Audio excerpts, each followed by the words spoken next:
So we've just arrived at our first job of the day, and this one is a bit unique for us because it's something to do with an outside tap. So let's go have a look. So we've just arrived at this job, and what we've got is an outside tap that's providing very little pressure. So whenever they're trying to fill watering cans up, connecting a hose pipe, nothing coming out, and there's a reason for that. So this is connected to the cold main inside via this little device here.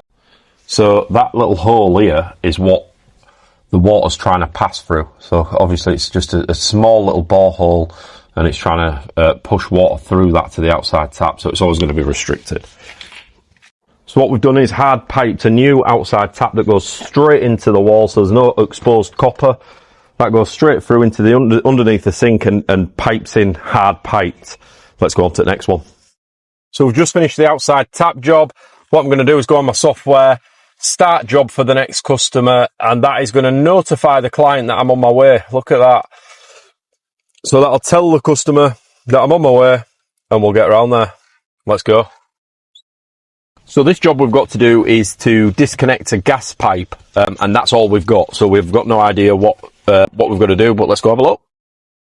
So sometimes this happens on jobs. So we've arrived at the job, the customer wanted the gas pipe disconnecting, but he's tried to get it prepped for me, and as he's done it, he's just pulled it out the ceiling, and it's already been cut and capped up there, and they've just left it in a box in. So there's no need for Steve here today, but we're going to service the boiler instead. So while we're servicing these boilers, we're not just like sticking our analyzer in and checking the readings. We're actually fully stripping them, cleaning the main burner out, as you can see there, recharging the expansion vessels, cleaning the condensate traps, making sure they're operational. It's not just a quick 2-minute thing. So if you want a boiler service booked, you know where to come. So we just finished up at that last job, which was meant to be a gas pipe removal, but when we got there, it just pulled out at wall, as you've just seen. So we serviced the boiler, certificate sent, invoice sent, all done and dusted. On to the next one, let's go. So we've just arrived at this next job, and what we're doing here is there's a smell from the drains and a leak under a sink. So they could potentially both be linked. Let's go have a look, see what we've got going on.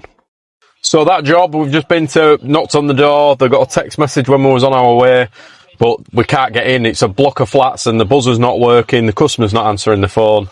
So we're going to have to, we've been here 10 or 15 minutes, we're going to have to call it a day, and on to the next one. We'll have to reschedule that one, but you can only go so far, can't you? So yeah, on to the next one. So we've just arrived at this job. What we've got to do is change a pressure relief valve on a cylinder. We came this morning and diagnosed it, and I forgot to create a video, but here we are. So we've picked up this pressure relief valve, a new one, and we're going to go in and replace it. Let's go. So we replaced the pressure relief valve and recharged the expansion vessel on this one, which stopped the leak. And we had another happy customer. On to the next one. Let's go.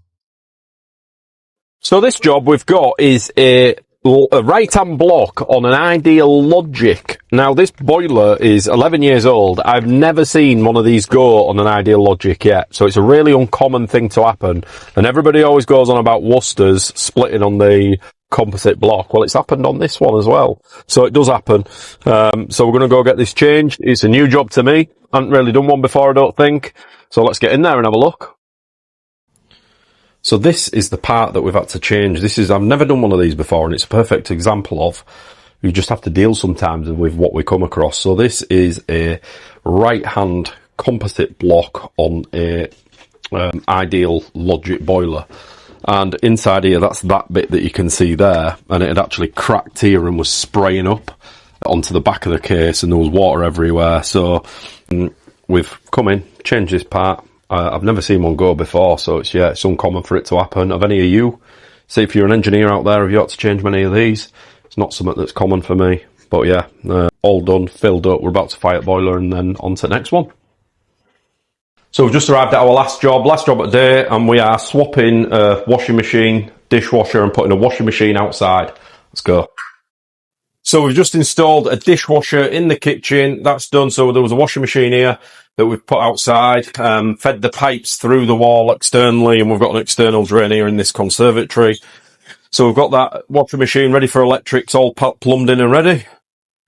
And that's it. We're all done for the day. Thanks for watching. So that's it. The day is done.